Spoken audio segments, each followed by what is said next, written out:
every living body is something like the flame of a candle.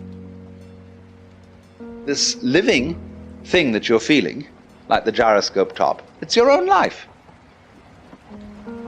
Because you can see very simply that you would not understand the experience that you call voluntary action and decision, being in control and being yourself, unless in opposition to that there was something else. You couldn't realize self and control and will unless there was something other, out of control, and instead of will, won't. It's hard to believe when people are living unwanted things. It's hard to believe that they have been given free will and that their choices are being honored, because it's hard to believe that someone would choose something unspeakable or unthinkable or horrific or horrendous. It's hard to believe that. People don't realize that they're making those choices, so it feels like it's something that's being done to them. And the reason that they don't believe that they're making those choices is because not one of you, or it would be a rare few of you, would acknowledge that I would do, or anyone would do, these unspeakable things to myself. So it makes you believe that there must be some other factor involved. There must be some source of darkness, there must be some source of badness, there must be some cosmic debt to pay. You come up with all kinds of things in your explanation of the unwanted things. Knowing who you are. Knowing who you are. Being able to answer this question, who am I? And what do I want? Who am I really? My answer is I am God's child. I am that which is born of all that is. I am a spiritual being having a human experience. Come trailing the breath of the ancestors yet, but trailing the breath of the angels. And understanding that because I am connected to the source of all that is possible for me. That's who I am. And that each and every one of us, when we close our mind to what is possible for us or what is possible for humanity, closes off the genius that resides and lives in each and every one of us. Having an open mind, it means opening yourself up to the potentiality and the possibility that anything and everything is possible. So having a mind that is open to everything and attached to nothing really means finding within ourselves the ability to get rid of a trait that I find so common in the contemporary world. And what do I want? I don't want to just be successful in the world. I don't want to just make a mark or have a legacy. The answer to that question for me is I want to fulfill the highest, truest expression of myself as a human being. I want to fulfill the promise that the Creator dreamed when He dreamed the cells that made up me. What do I want? You must have some kind of vision for your life. Even if you don't know the plan, you have to have a direction in which you choose to go. What I've learned is that's a great metaphor for life. You want to be in the driver's seat of your own life, because if you're not, life will drive you.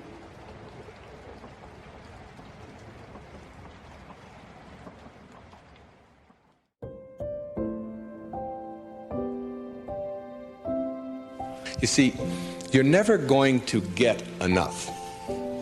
You already are everything. You're everything that you need. Think of it for just a moment. Everything that you need to have total bliss, perfection of your life, you already are. You already have it. You came into this world with nothing. That's how you're going out. And the time that you have here, what you have is your uniqueness, your specialness, and you don't need anything else. Now think on this. If you don't know how to appreciate what you have and where you are in your life, you don't need anything else. Because if you do get something else, you won't know how to appreciate that either. You'll just want more. Or you'll want it to be different. Or you'll want it to be the way it used to be. Or you'll want someone else to be the way you think they should be. Successful people or no-limit people or self-actualizing people or inner-directed people, whatever labels that have been put on them by great thinkers and philosophers and therapists and people that have looked at human beings, these kinds of people are people who always have enough. There are some people who can handle anything, not because their circumstances are different. You see, your circumstances have very little to do with your fulfillment in life. Very little.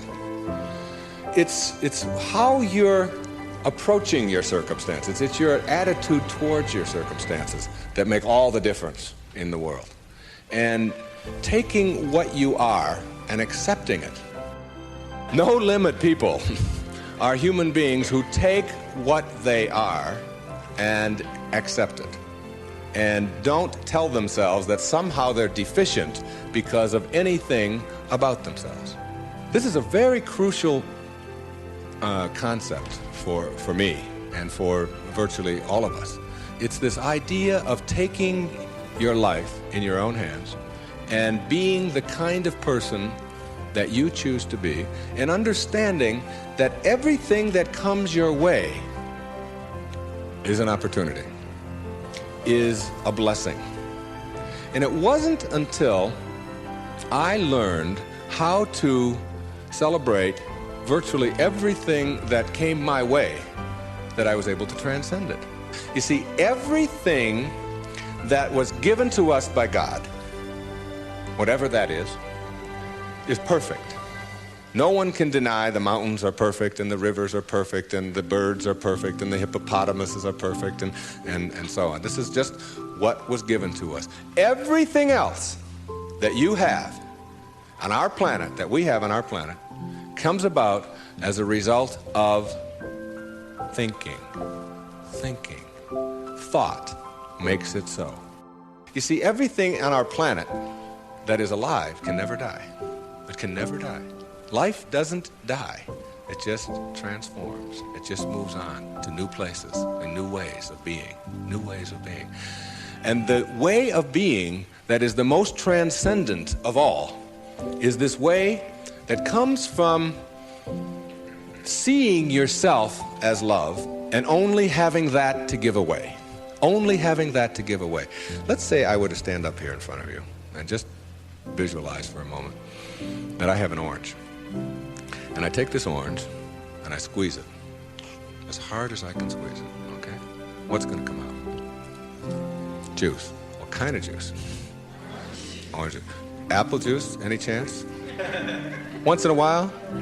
Come on, now and then. A little mango juice come out of an orange once in a while? No mistakes, right? Never, no matter what. Next question. Everybody passes. These are easy, okay? Why? When you squeeze an orange, as hard as you can squeeze it, does orange juice come out?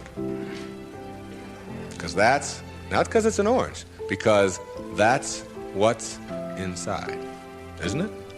On our planet, when you squeeze something, what comes out of it is what's inside.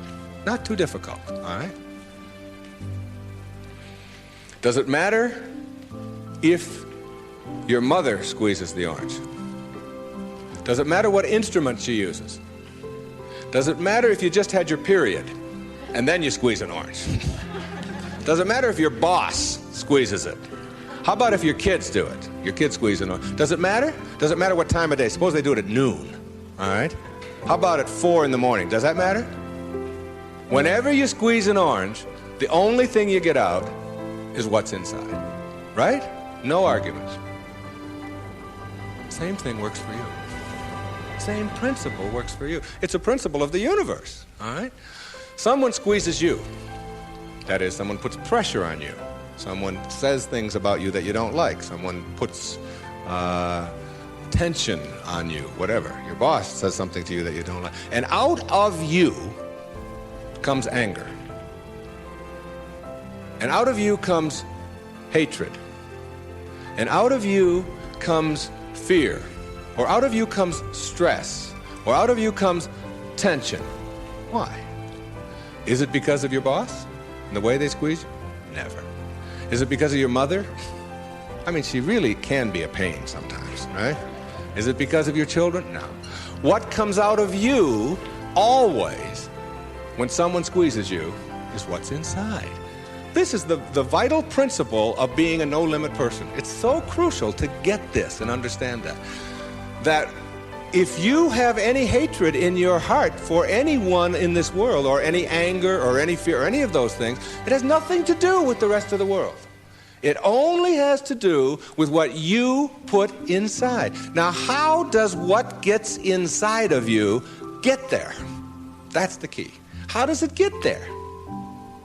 As you think. Only as you think. You see, there's no anger in the world. There's no stress in the world. There's no tension. It's perfect. We've already established. It's a perfect place. It works just fine. It's all flowing the way it's supposed to flow. The evidence for it is, That's all the evidence you need. Just look around you. Everything out there is a miracle. Everything, including you. There are no mistakes. It's all perfect. And everything that happens to you in your life, whether it's a trauma, whether it's a disease, whether it's somebody treating you in a certain way, there's a lesson in all of it. No limit people understand the lesson in life, and therefore celebrate the lessons.